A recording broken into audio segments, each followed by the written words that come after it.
অপারেশনটা ক্রিটিক্যাল। একটি কাগজ হাতে ধরিয়ে দিয়ে বললেন, আপনারা এখানে সাইন করুন, ওনাকে অপারেশন থিয়েটার নিয়ে যাচ্ছি। ভাগ্য বদলে দোয়াই হচ্ছে মুমিনের একমাত্র হাতিয়ার।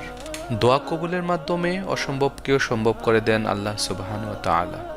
আল্লাহ তাআলা ইরশাদ করেন, তোমরা আমার কাছে দোয়া করো, আমি তোমাদের দোয়া কবুল করব। এবং রাসূল করিম সাল্লাল্লাহু আলাইহি সাল্লাম হাদিসে ইরশাদ করেন, দোয়া ব্যতীত কোনো কিছুই ভাগ্য পরিবর্তন করতে পারে না এবং সৎ কাজ ব্যতীত কোনো কিছুই হায়াত বাড়াতে পারে না। আজ আমি আপনাদেরকে একটি বাস্তব কাহিনী শেয়ার করব। তার নাম ছিল আফসানা মিম। বাবা মায়ের আদরের বড় মেয়ে। ছোটবেলা থেকেই আমি দুঃখ কষ্ট অভাব অনটন কিছুই বুঝতাম না এবং আমাকে বুঝতে দেওয়া হতো না। প্রতিদিন 5 ওয়াক্ত নামাজের সাথে আমার বন্ধুত্ব সেই 7 বছর বয়স থেকেই। যদিও আমি জেনারেল লাইনে পড়াশোনা করি, যাই হোক আমি তখন জিএইচসির পরীক্ষার্থী ছিলাম। পরীক্ষার তখনও 2 মাস বাকি। আমি পরীক্ষার প্রস্তুতি নিচ্ছিলাম।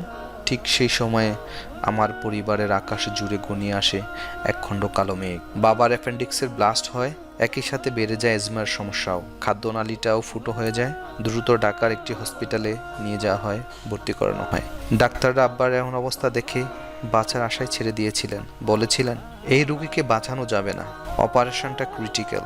একটি কাগজ হাতে ধরিয়ে দিয়ে বললেন, আপনারা এখানে সাইন করুন, ওনাকে অপারেশন থিয়েটার নিয়ে যাচ্ছি। বলে রাখি, সেদিনটি ছিল শুক্রবার। বাবাকে অপারেশন থিয়েটার নিয়ে যাওয়া হলো। আমি মহান রবের দরবারে কেঁদে কেঁদে বাবার জন্য প্রাণ ভিক্ষা চাইলাম। আসমানের দিকে তাকিয়ে আসমানের রবের কাছে আকুতি মিনতি করে বললাম, আল্লাহ গো, আমার বাবাকে তুমি সুস্থ করে আমাদের মাঝে ফিরিয়ে দাও। অপারেশন হলো। তখনও বাবা পুরোপুরি সুস্থ নন, জীবিত আছেন কিন্তু মৃতর মতো। সুস্থ হওয়ার কোনো লক্ষণই দেখা যাচ্ছিল না। অবস্থা খুবই বেগতিক। সামনে পরীক্ষা, তাই সবাই রিকোয়েস্ট করে আমাকে বাড়িতে পাঠিয়ে দিল। বাবাকে ওই অবস্থায় রেখে কিছুতেই যেতে চাচ্ছিলাম না, তবুও সবার রিকোয়েস্টে বাড়িতে চলে যেতে হলো। তবে আমার দোয়াও জারি রইল। রাতে তাহাজ্জুদে 5 ওয়াক্ত নামাজের শেষে এবং নফল নামাজ পড়া অবস্থায় আল্লাহর কাছে বাবার জন্য দোয়া করেছি।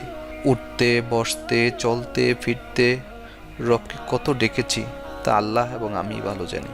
বলেছি, হে মহান রব, আমার সহায় হন, আমাকে, আমার মাকে ধৈর্য দিন। আমার ছোট 2 ভাই বোন আছে, ওদের দিকে তাকান। এর ভিতরে বন্ধু সহপাঠীরা সবাই আমার পড়াশোনার খোঁজখবর নিত, আমার প্রস্তুতি সম্পর্কে জিজ্ঞেস করত, জানতে চাইতো। আমি কোনো সদুত্তর দিতে পারতাম না। আসলে সেই সময় কি করব কিছুই বুঝতে পারতেছিলাম না। বই নিয়ে বসলেই দোয়া করতাম, আল্লাহকে ডাকতাম, কিন্তু কিছুতেই একাডেমিক পড়াশোনা পড়তে পারতাম না, একদমই পারতাম না। বসে বসে শুধু কান্না করতাম। বাড়ির সবাই তখন অসুস্থ বাবার সাথে ঢাকায়, আমি নিজ বাড়িতে বাসায়। সামগ্রিক পরিস্থিতি নিয়ে হতাশ হয়ে চিৎকার করে কাঁদতাম। কিছুক্ষণ বাদেই নিজেকে প্রবোধ দিতাম ইয়াকুব আলাইহিস সালামের হৃদয়স্পর্শী সেই কথার মাধ্যমে। আল্লাহ তাআলা বলেছিলেন, আল্লাহর রহমত থেকে নিরাশ হয়েও না, কেননা কাফির সম্প্রদায় ছাড়া আল্লাহর রহমত হতে কেউ নিরাশ হয় না। এইটুকু বিশ্বাস নিয়ে দোয়া করতাম। দোয়া শেষে বলতাম, অবশ্যই আল্লাহ তাআলা আমার দোয়া কবুল করবেন, কারণ আমার মন বলতো আল্লাহ তাআলা অভাবী অসহায়দের ফিরিয়ে দেন না। এটা আমার সরল মনে বিশ্বাস মহান রবের প্রতি ছিল।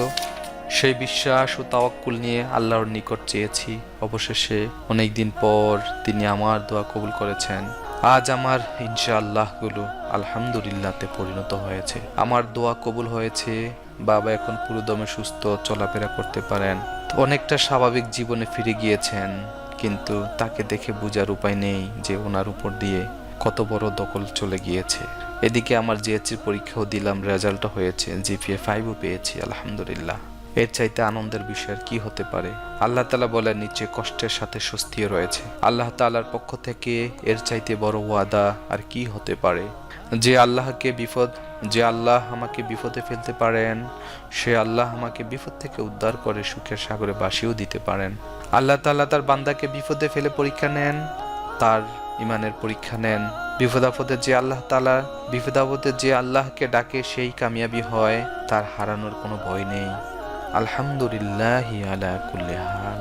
তাই আমরা দোয়া থেকে বিমুখ হতে পারি না। সকল প্রয়োজনে একমাত্র আল্লাহরই সাহায্য চাইব। আর যে বান্দা একমাত্র আল্লাহর কাছে সাহায্য চায়, তাকে আল্লাহ তাআলা না দিয়ে পারেন না। রাসূল সাল্লাল্লাহু আলাইহি সাল্লাম বলেন, নিশ্চয় তোমাদের মহান প্রভু চিরঞ্জীব ও অতি দয়ালু। যখন তার কোনো বান্দা তার প্রতি হাত উঠায়, তখন তিনি খালি হাতে ফিরিয়ে দিতে লজ্জাবোধ করেন। এই হাদিসটি এসেছে সুনানে আবু দাউদে।